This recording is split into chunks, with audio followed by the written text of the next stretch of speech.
So, for those of us who went to the Orion open house last Thursday, did you meet their fire safety consultant?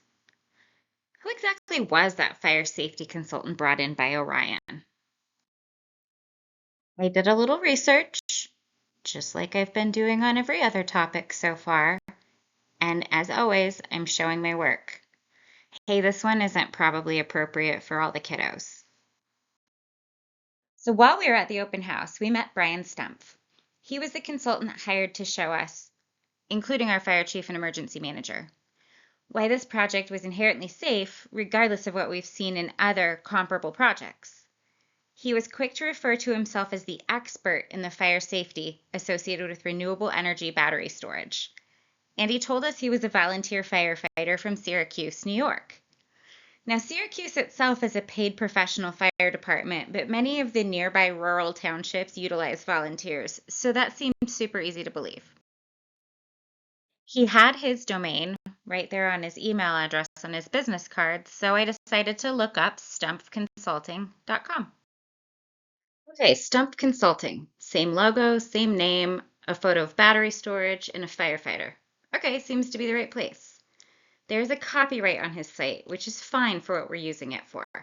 The Fair Use Act of U.S. copyright law allows for limited use of copyrighted material without permission for academic or reporting purposes. We are utilizing screenshots and crediting the content creator with his work. So let's dig in, starting with the About Us section. It's your basic About Us, what we do, who we are, what codes we adhere to, etc. But let's look closer of the bottom of this here. Consultation services will be provided for the sole purpose of assisting clients in bringing their project to market and maximizing asset value and within defined risk tolerances.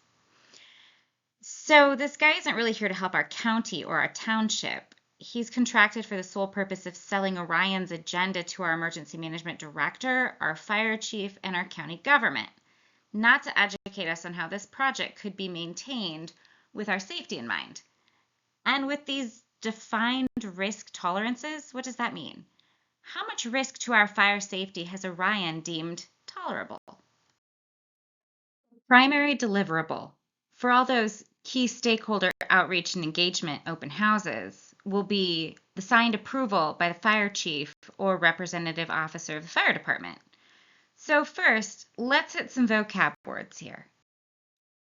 Deliverables, a project management term describing the quantifiable goods or services that must be provided upon completion of a project. And stakeholder, a party that has an interest in a company and can either affect or be affected by the business. So let's read this again. The primary service that must be provided in order to be successful in this meeting of all parties who could make or break this project, did I get that right? Will be assigned approval by the fire chief. I asked our fire chief, Alan Durbin, how his meeting had gone, and he said that he told Orion and Mr. Stumpf that if the project is approved, that we would need new equipment, but that at this stage, he remains neutral in his opinion. Now, Mr. Stumpf continued to tell people at the open house that our fire chief had signed off on it and was even excited about it. But I've known Chief Durbin for 7 years, and if he says he didn't sign off, I tell you, he didn't sign off. All right, let's check out this expertise section. After all, Mr. Stumpf was contracted to be Orion's fire safety expert for the Prairie Sunlight Solar Project. Okay, it shows that he's a volunteer firefighter too. That's pretty cool. And in 2009, he completed a 75-hour firefighting course for firefighter response required by New York State for volunteer firefighters. So I looked up the New York State required training on the New York State Division of Homeland Security and Emergency Services, where they have their firefighter training feasibility study, just to know for sure as to what Mr. Stumpf learned in 2009 that would allow him to be an expert on fire safety, including battery energy storage. And unfortunately, it says there are no required minimum training standards, certification requirements, or minimum number of hours of training required to be a volunteer firefighter in the state of New York. So I don't really know what he learned, but I can only assume it was very comparable to a firefighter 1, which is great information, but does that really make him an expert in battery storage safety?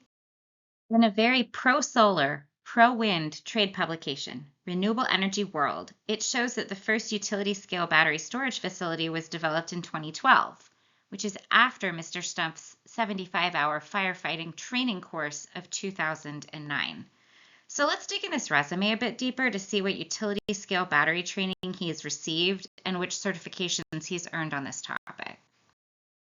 Okay, so no other fire or battery-related training here. We'll check further on this on his LinkedIn. I'm sure there are more certs there. So it looks as though he's been a volunteer firefighter for the Ellisburg, New York Volunteer Fire Department for 16 years. Now, he was introducing himself as a Syracuse volunteer firefighter, but that could be just an easy distinction if Ellisburg is a suburb of Syracuse. So let's see how far Ellisburg is. Oh, so it's like an hour away. I mean, I get trying to give a general idea of where you're from to out-of-state folks, but it would be like me, a volunteer for the LOH Fire Department surrounding Ottawa, to say I'm a volunteer firefighter for KCFD. That wouldn't be accurate. But to use that in a professional setting to attempt to get community support on this project, that's absolutely misrepresentation. I'll stop short of outright calling it fraud. He also places his experience in his work with the renewable energy sector. Maybe that's where he received his firefighter training for battery storage. Let's see. It says, engaged 33 New York State fire departments for Cypress Creek Renewables, providing training that resulted in those signatures from fire department chiefs. That is a lot of fire chiefs.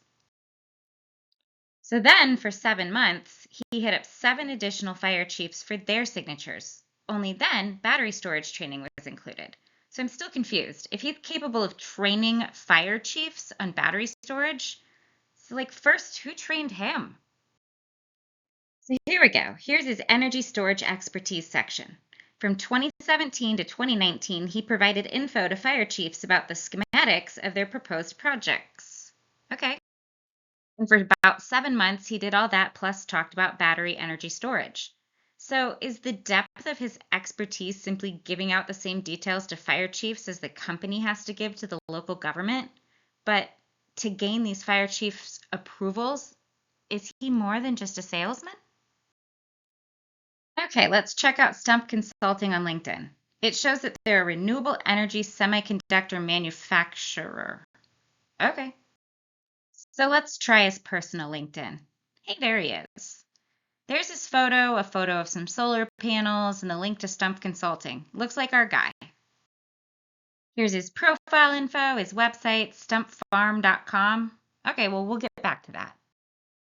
It shows that he's a renewable energy developer and land consultant, an award-winning screenwriter and director, and a cinema studies professor. He's also a business administration professor. Award-winning screenwriter and director. Huh. And it shows the cinema studies professor gig is relatively recent. All right, digging into the experience portion of his LinkedIn. We have president of Stump Consulting since 2019, 2 professor gigs, CEO and owner, screenwriter, director for Stump Farm Productions, where he wrote, produced, and directed multiple award-winning short films. That's cool. Here's another renewable gig. In addition to his consulting biz, he was the solar development project manager for EDP Renewables for 5 months. In those, checking notes, 5 months, he managed the construction, operation, and financial performance of solar projects across North America, ensuring successful results and maintaining engagement with project stakeholders to achieve optimal project value in 5 months. Now let's compare to Prairie Sunlight Solar, where neighbors just found out about this project, which started in 2018, 3.5 months ago, and a permit application hasn't even been made yet. And a commercial development manager for Buffalo Solar. He was there just over a year, but like all of his other work, he focused on project approval with stakeholders and fire training, but also a pilot negotiation. They left him in charge of negotiating with local governments on the topic of payments in lieu of taxes? Really? He also ran the same role for Cypress Creek Renewables, where he admitted his job was to collect fire chief signatures. His older experience is more along the humanities and advertising sales aspect of business, and he was an English professor for Shanghai Jiaotong University. Huh. His educational resume is really impressive. MBA from Syracuse, the actual Syracuse, University of Washington, Michigan State, University of Chester, SUNY Plattsburgh. I mean, it's a great educational resume. And for projects, we have his documentary, The Farmers Forum.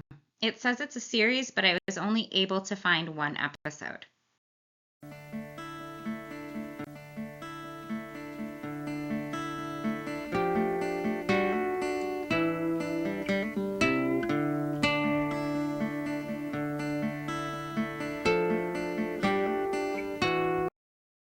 Are they mocking us? Okay, let's check out this Stump Farm Productions. Nothing really on the LinkedIn, but there's a link to its website, stumpfarm.com. All right, here's the same logo, Brian Stump, store, scholarship, contact. Okay, checks out. So here's his bio.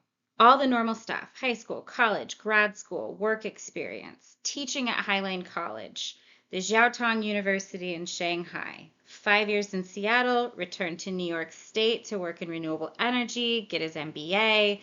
Sadly, he was laid off, but it gave him the time to pursue filmmaking and screenwriting. There's his work at Fox, 2 successful years selling screenplays, and then he moved back to New York to start Stump Farm Productions, located in Cape Vincent, New York. So Cape Vincent is about as far from Ellisburg, New York as Syracuse is. Add in his time in LA, Seattle, New York City, Baltimore, all of them very, very far from Ellisburg, New York. How involved has Mr. Stump been with the Ellisburg Fire Department? It appears he really has won quite a few awards. Also, there's his IMDb. We'll check that out too. And a link to his store has The Making of Merciless, his award-winning screenplay, now on paperback, and Malcontent, the movie.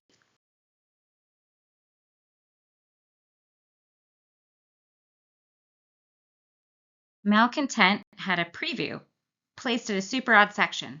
Flash forward to 2012, I find myself divorced, unemployed, and with a lot of downtime during the harsh northern upstate winters. Okay, that's just depressing. How about we check out that IMDb? There he is again. He's known for Annulment, Ghost Walks, and Cold Comes the Night. Mostly work as a writer, some as additional crew.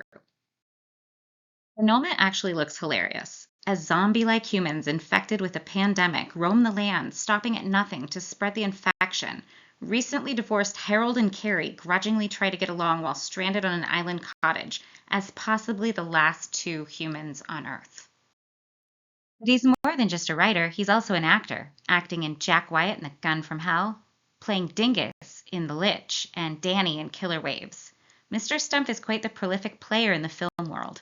Actor, screenwriter, producer, director. What can't Mr. Stump do? Let's look at the movies he was in. Start with The Lich, Death and Sexy Girls. Someone conjures up a very nasty zombie that has no mercy for anyone. Almost everyone who comes in contact with the Lich meets death immediately. So not only is that poor girl gonna die, she's gonna be cold the entire time. And Killer Waves. A slasher is killing surfers to make a surfboard out of human flesh. That goofy suit being worn by the slasher must have used up the entire costume budget because that poor girl isn't wearing any clothes. So in conclusion, if we're going to have a 2,900-acre solar power plant in Franklin County, don't we deserve an actual fire safety expert? I was able to find all of this out easily and with no specific skills. I just followed the breadcrumbs down this particularly disturbing rabbit hole.